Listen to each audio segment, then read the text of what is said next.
تاریخ میں کچھ ایسے دور آئے ہیں جو ہمیشہ کے لیے سنہری مثال بن گئے۔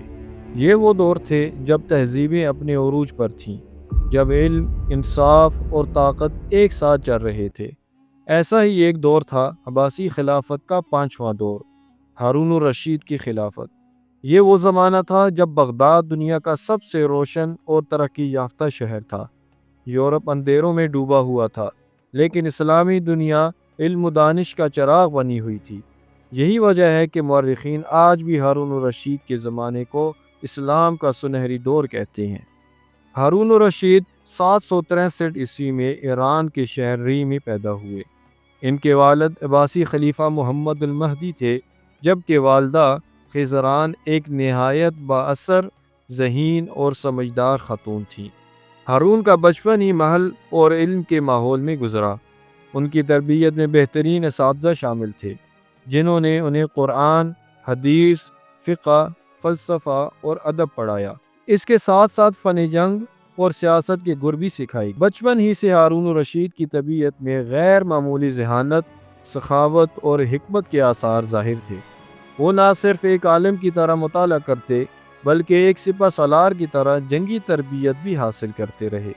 یہی وجہ تھی کہ جب کم عمری میں انہیں بڑے بڑے لشکروں کی کمان دی گئی تو انہوں نے کمال مہارت سے اپنی صلاحیتوں کا ثبوت دیا۔ 786 عیسوی میں ہارون الرشید عباسی خلافت کے 5ویں خلیفہ بنے۔ اس وقت وہ صرف 23 برس کے تھے، لیکن حکمت اور فیصلہ سازی میں بڑے بڑے حکمرانوں سے آگے تھے۔ ان کے اقتدار میں آنے کے بعد خلافت مشرق میں ہند کے کچھ حصوں سے لے کر مغرب میں اندلس تک پھیلی ہوئی تھی۔ یہ دنیا کی سب سے بڑی اور مضبوط سلطنت تھی۔ ہارون الرشید نے اس خلافت کو مزید مستحکم بنایا۔ انہوں نے انتظامی ڈھانچے کو بہتر کیا، صوبوں کے گورنرز پر نظر رکھی، مالی نظام کو مضبوط کیا اور تجارت کو بڑھایا۔ ان کے زمانے میں بغداد دنیا کا دل بن گیا تھا، جہاں ہر طرف سے قافلے آتے اور بازاروں میں رونق لاتے۔ ہارون الرشید کا سب سے بڑا کارنامہ علم کا فروغ تھا۔ انہوں نے بغداد میں بیت الحکمہ قائم کیا۔ یہ ایک ایسا علمی مرکز تھا جو لائبریری، ریسرچ سینٹر اور یونیورسٹی تینوں کا مجموعہ تھا۔ یہی وہ دور تھا جب محمد بن موسیٰ الخوارزمی نے الجبرا کی بنیاد رکھی۔ جابر بن حیان نے کیمیا میں حیرت انگیز تجربات کیے اور بڑے بڑے اتباع نے میڈیکل سائنس کو ترقی دی۔ ہارون الرشید کے دربار میں علماء اور دانشوروں کو عزت دی جاتی۔ وہ نہ صرف انہیں مالی مدد دیتے، بلکہ ان کے کام کو پوری دنیا میں پھیلانے کا انتظام بھی کرتے۔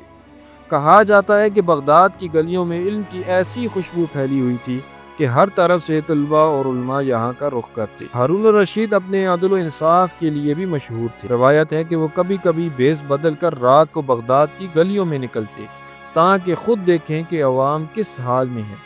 اگر کوئی حاجت مند نظر آتا تو فوراً اس کی مدد کرتے۔ ان کے زمانے میں عدالتیں آزاد تھیں اور قاضی رشوت یا دباؤ سے بالاتر ہو کر فیصلے کرتے تھے۔ خلیفہ خود بھی قاضیوں سے مشورہ لیتے اور کبھی اپنی ذات کو قانون سے بالاتر نہیں سمجھتے تھے۔ ہارون الرشید کے دور میں خلافت اتنی طاقتور اور مالدار ہو چکی تھی، کہا جاتا ہے کہ ان کے خزانے سونے اور جواہرات سے بھرے ہوتے۔ ایک مشہور واقعہ ہے کہ ایک دن ہارون نے آسمان پر بادل دیکھے اور کہا، اے بادل، جہاں بھی برسو گے تمہارا خراج میرے پاس ہی آئے گا۔ یہ جملہ اس دور کی دولت اور شان و شوکت کی عکاسی کرتا ہے۔ ان کے دربار میں ہزاروں اہلکار، وزراء اور سفیر موجود رہتے۔ دنیا کے کونے کونے سے لوگ ان کے پاس آتے اور اپنی سلطنتوں کے تحفے پیش کرتے۔ حتیٰ کہ یورپ کے بادشاہ بھی ان سے تعلقات قائم کرنے میں فخر محسوس کرتے تھے۔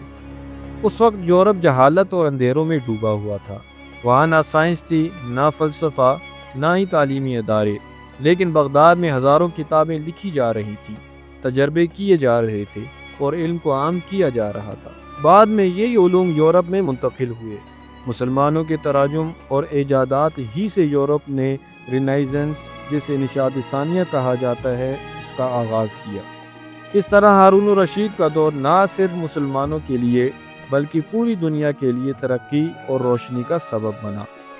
ہارون الرشید ایک ایسے حکمران تھے جو عبادت گزار بھی تھے اور عالم بھی۔ وہ قرآن کی تلاوت میں وقت گزارتے، شاعری اور ادب کو پسند کرتے اور جنگی مہارت میں بھی مشہور تھے۔ ان کی شخصیت کئی پہلوؤں کا مجموعہ تھی۔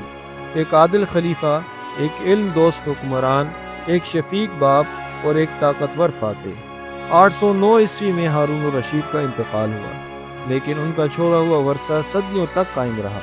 ان کے بعد بھی عباسی خلافت چلتی رہی، مگر جو روشنی اور عظمت ہارون کے دور میں تھی وہ دوبارہ کبھی نہ آ سکی۔ ہارون الرشید کا سنہری دور ہمیں یہ سکھاتا ہے کہ علم کو فروغ دینا، انصاف قائم رکھنا اور عوام کے قریب رہنا ایک سلطنت کو دنیا کی قیادت تک پہنچا دیتا ہے۔ اگر آج کی دنیا ترقی چاہتی ہے تو اسے پھر سے اسی جذبے کو زندہ کرنا ہوگا جس نے بغداد کو علم و دانش کا مرکز بنایا۔